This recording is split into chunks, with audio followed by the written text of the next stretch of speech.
All right. My name is Jessie. Thank you for joining us for Act 27 as we're going to explore some questions. And as usual, the prize winner will get a donation to their favorite charity.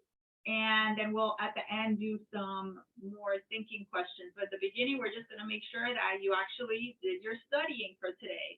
So Act 27 is about navigating life's storms. Amen. Okay. So where did we leave off?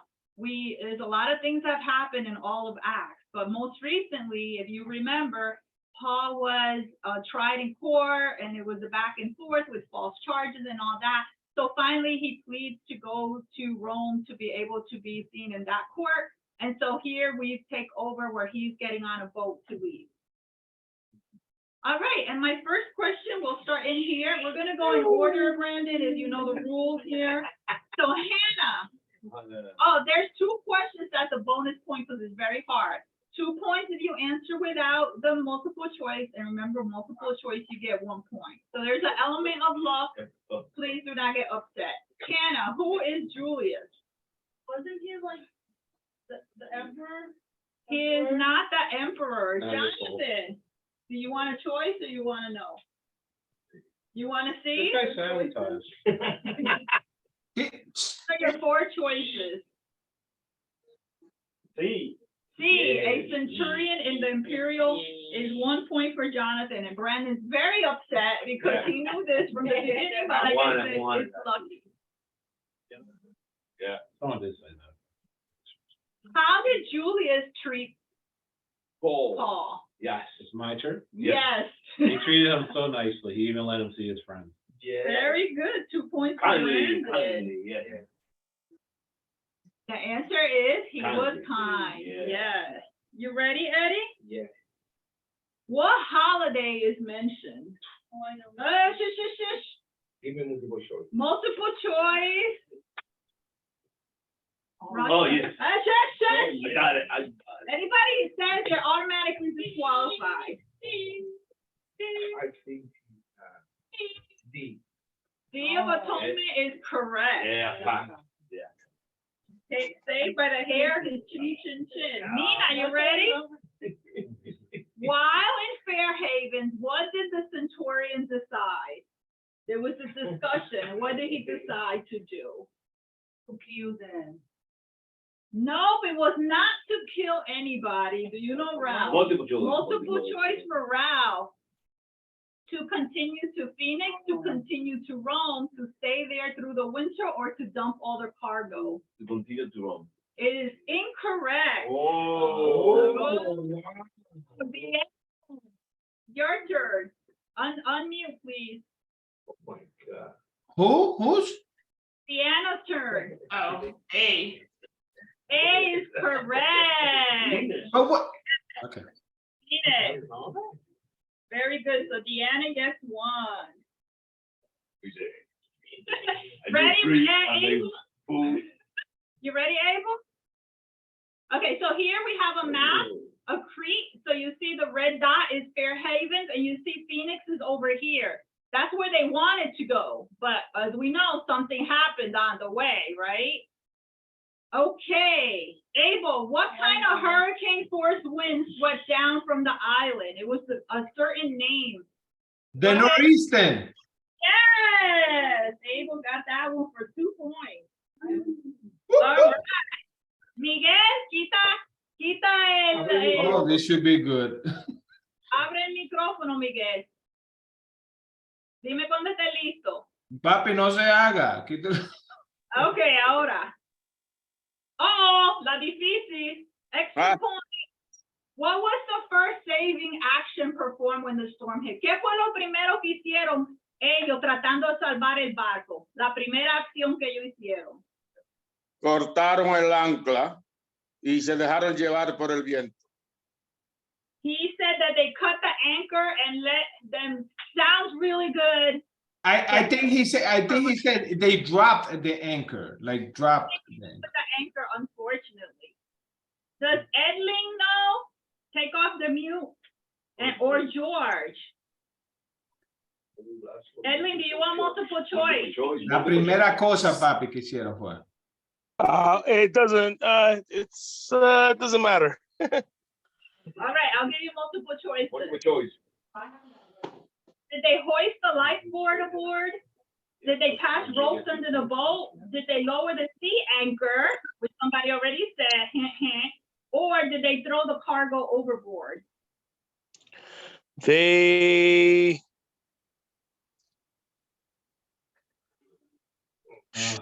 B. Yeah. No. It's still 2 points because it's an extra point. It's like. Okay, and then it's gonna be D.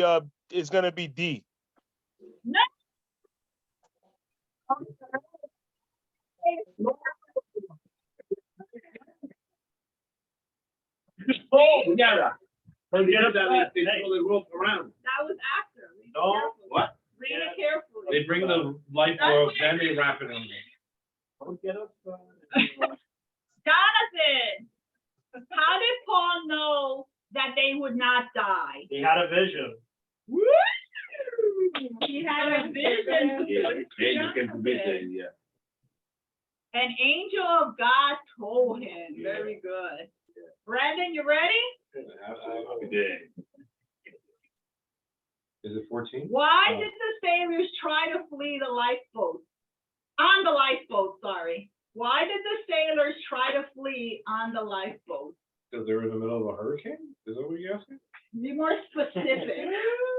You joking? He just said vision and it was an angel. Because they thought they were gonna die? How did they think they were gonna die? They thought they were gonna crash and die, like the boat with the short song.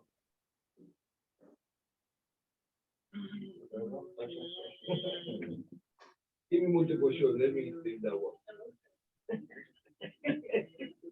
I'm gonna give him 1 point instead of 2.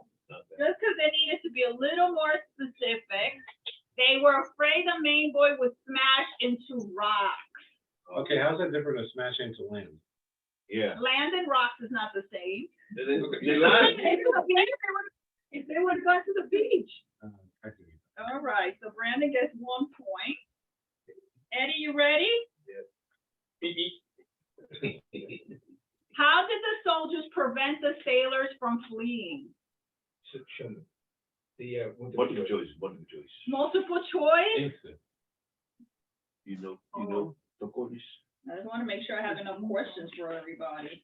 And it's random, you can't be upset if you don't even know the question. They placed they them in started the to end cargo those- hold, they tied them to the mast, they cut the lifeboats loose, or they talked them out of it. See. Yes. Is that? Yes. Of course, mama. Yes, correct. No, they weren't in the lifeboat. They were, but they cut them so they couldn't But get they had a in. conversation about it before that happened. He basically said that they talked about it before they cut the lifeboat. Oh, hey, no, hey. Titi, What? Titi. No, Paul talked to the Centurion, but they didn't talk to the crew that was trying to escape. Okay, that's 1 point for Eddie. Okay, for Abel. Able. No, está bien, you explain. You were on the same thinking path as me. Yeah. Okay. No, Casey, 1, 2, because 3, they 4, don't give you a 5. break. Yeah. Yeah, even when you think you got it right, you got it wrong. Yeah. 3, 4 more questions. Okay, let's see. So I said, you don't get picked. Well, I have 2 people with 3 points. That other people cannot catch up. Ah, the rich gets richer, Oh, huh? no, there's a bonus one somewhere. Sorry, they could still catch up. Okay, who's next? Nina. How many people were on board the ship? 276. 276 is Yeah. correct. Yeah. I knew you were gonna ask that. Ralph, what did the ship crash into? Extra point. What did it actually crash into? The rock. Incorrect. Okay, Diana is next. Do The you- sandbar? The sandbar is correct. That's an extra point? They Yeah. landed on land? They landed on the beach? Where you gonna land? So how many points was that, Titi, then? You did it without extra credit. 3 points. Oh, yeah. So how many points she gets then? 4 points total. And Jonathan has 3 and Brandon has 3. So I'm trying to see, because I have how many questions left. Let me. see. Well, it's my turn, so I get a chance to go 4, right? No, you don't have enough points to catch up. That's what I got 2 points, Brandon. you got 2, but I have 3. Yeah, but if you don't get it right. But you don't have enough questions. Well, I mean, This was a mathematical error. This one. I better hear nobody get upset. That's the point. That's what the thing is. This is rough because. How many questions you got? Well, technically, Diana won then. She's the only one with 4 points. That's it, right? He's tied with Deanna. All right, Abel, you ready? How were the non-swimmers saved? Oh, the non-swimmer was saved by holding on to drafting wood or something like that so they can get to shore. Very good. They were floating on the planks in the ship. 4 points. Oh my God, what am I gonna do? I guess I just have to do the flip. No, The no, tiebreaker is between me and Diana now. They got lucky. They got. We're 1 unit. We're married. We're 1 unit, so we have 8 points. Yeah, All yeah, I right. agree, I agree. All right, the other people are not able to catch up that haven't got it yet. So Abel and I got Deanna 0 points. is the winner. So you could decide together where you want the funds to go. Okay, congratulations. Thank you. We would like them to go. Diana says and you, but I want them to go to Nicaragua. I got some children that I gotta do. I gotta send some money today. So I'll go to Nicaragua. Very good. Okay, so now we're gonna do a little recap here. As you can see, they left this area and then they went through this path here. It tells you a lot of places. The more important place was Fairhaven, where they decided, they didn't listen to Paul and decided to keep on going to Phoenix because Fairhaven was apparently like a little place and it didn't have the provisions or the population for them to be comfortable through the winter. As you saw, it was around Rosh Hashanah, so we know it's already in the fall and winter was coming. So they were gonna stop over at Phoenix before heading to Rome. That was the plan. So this is a real, where they actually came and crashed into Malta. That's where they hit the sandbar. There is an actual city called St. Paul's Bay. So if they wouldn't have crashed there, there was gonna be another 200 miles of open seas. So after 14 days, it was gonna be rough. But if you can see, this doesn't look like such a bad place to crash land, right? It looks very beautiful there. Got a lot of money in it, yeah. So the town was named after the Apostle Paul, who shipwrecked there in 60 AD. The main attraction in St. Paul's Bay is the grotto, where it is believed that St. Paul took refuge during his 3-month stay on the island. Today, the grotto is a popular pilgrimage site and is visited by thousands of tourists every year. Time for our fun facts. There are many details and locations in this chapter. So as you know, when people make stories up, they try to be thin on details. But here we know the date, we know all these navigation things, even which way the wind was blowing. So we can trust that these accounts are true. The number of people on the boat and everything, very much information. So if you notice in Fairhaven, they switched boats.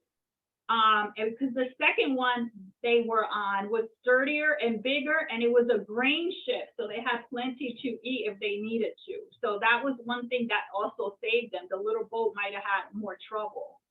And we also noticed in a fun fact here that Paul always has a companion pretty much with him where he goes, and that's how ministers should be. They should have someone besides them to help them navigate them to that they can trust. In this case, it was Aristarchus the Macedonian. Yes. So what are the take-home lessons here? We can expect storms in our lives. Sometimes they come out of nowhere. And in John 16:33, Hannah, can you read John 16:33 on the screen? Jesus says, in the world you have tribulation and distress and suffering, but be courageous, be confident, be undaunted, be filled with joy. I have overcome the world. Very good. Amen. And would you read this, Ralph? It's about how to handle storms in your life, because they're coming. No matter how much you pray, they're coming. A storm could be financial hardship, a personal loss, a sickness, or a troubled relationship. We can't always predict them. We can't outrun them, but we can navigate through them by the power and presence of God. The storms will come.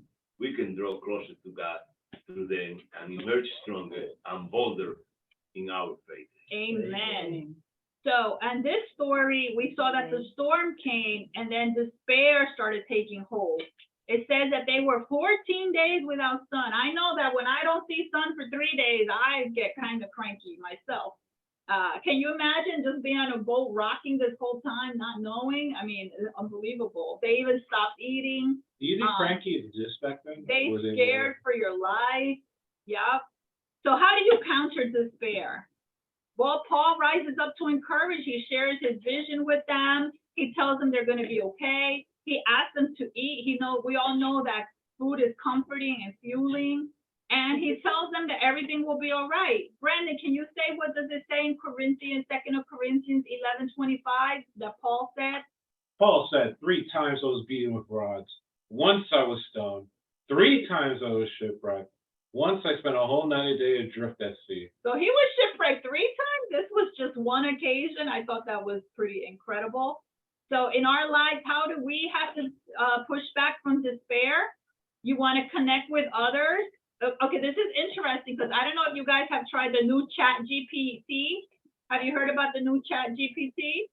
So I asked the question, how to push back from despair? And it gave me 7 things, and the 7 things were in here in the chapter without, like God knows the psychologicals already.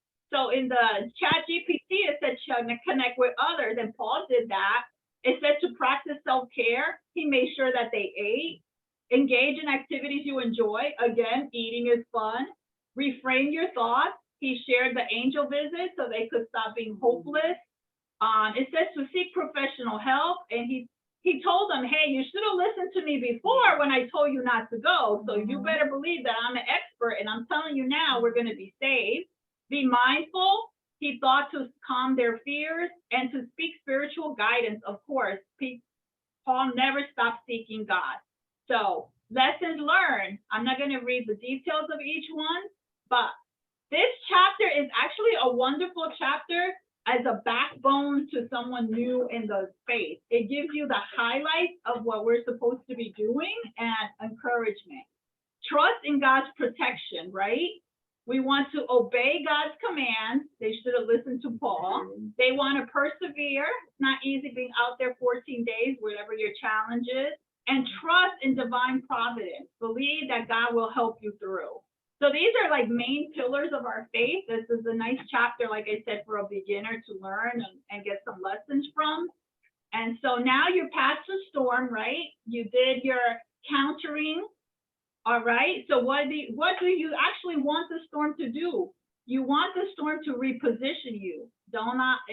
So when the storm is over, you're not going to be in the same place.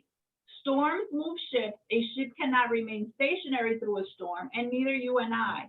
But you will make it through. Amen. Hey, Glory to God. Let me stop the share. the reporter. Very nice.